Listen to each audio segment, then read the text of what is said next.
Hello everyone and welcome back. Today I'm gonna be working on 2014 Infiniti QX60 and I'm going to replace transmission fluid and two filters. And here we have a drain plug and a fuel level check plug. So first we're going to drain the oil.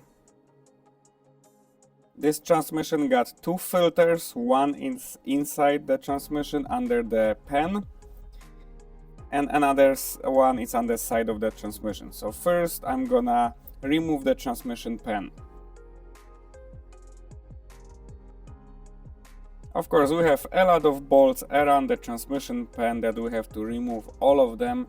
And be careful guys, when you're going to lower the pan, there is still a lot of oil. So just be careful. And the best is to catch all the old oil to the container so we can measure later on how much oil we drained.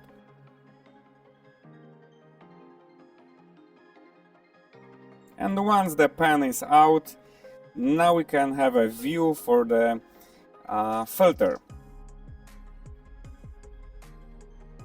I'm going to remove it in a second, but let's look at the new parts that I ordered first. And of course guys, remember to clean the magnets, they are located inside the oil pan. And here we have the parts that I got from the rack arrow and the part numbers. You can get them anywhere online, or if you like to have OEM unit, you can get one from Infiniti, and it does comes with the oil pan gasket, of course. So now it's a time to remove the old filter. We have three bolts. One bolt is longer than the other two, so be careful, just watch the bolts.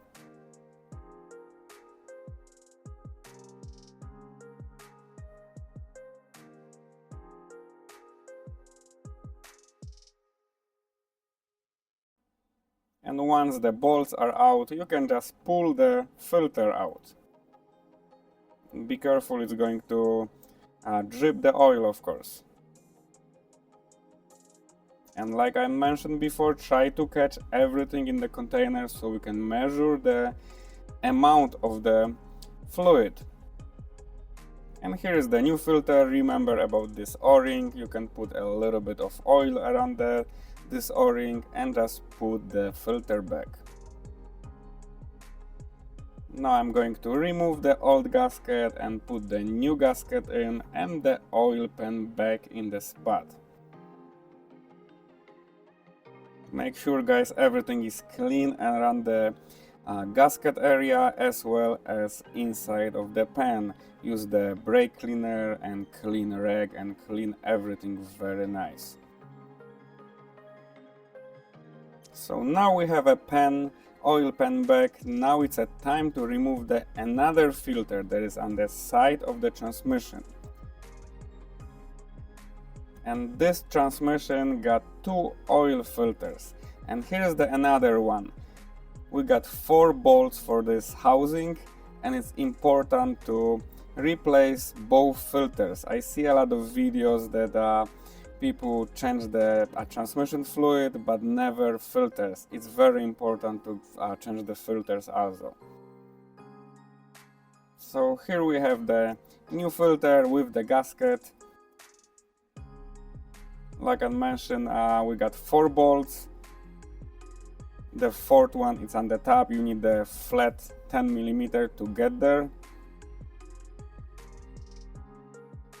And once you remove all bolts, you can just pull the housing out.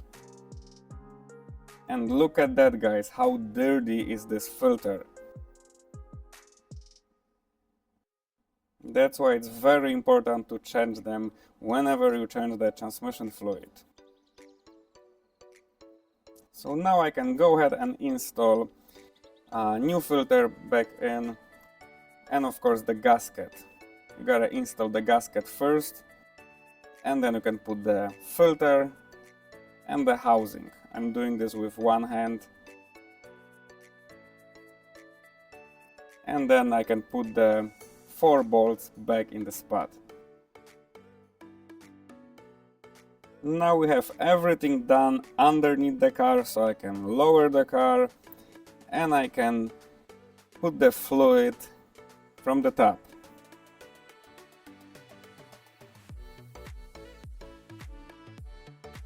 And here we have a fill plug. You gotta remove this cap, use some small screwdriver to remove it. And here is the fluid I am going to use, always OEM fluid. This is NS3 fluid that's going to this transmission. And first I'm going to measure how much fluid I got in this pan, and I'm gonna put exactly the same amount in for now. And then I'm going to check the level. But the starting point is to put the same amount as we drain. And then we have to start the car and warm the car up. We gotta cycle the transmission, you gotta put on reverse, neutral, drive, and back to neutral, reverse, and do this multiple times. We have to warm up the transmission fluid, so we are between 95 to 113 Fahrenheit. I am going to use the scanner to check the temperature of the fluid, but if you don't have the scanner, you can use a temperature gun and point to the oil pan. Usually it does take around 10 to 15 minutes until transmission reaches that desired temperature.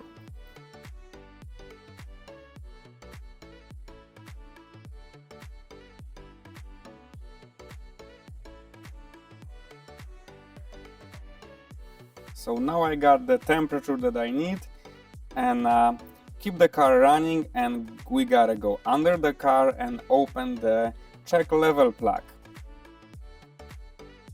And as you guys can see, nothing is coming out, so it means I am short on oil. So I had to add around half a quart more, and now I am at the level that I'm supposed to be. Just let it drain a little bit and close that plug. Just remember, guys, all the time about the temperature. If you go past 113 Fahrenheit, you gotta cool this down and do it again and recheck it again. And that's all, guys. Thank you so much for watching, and see you guys next time.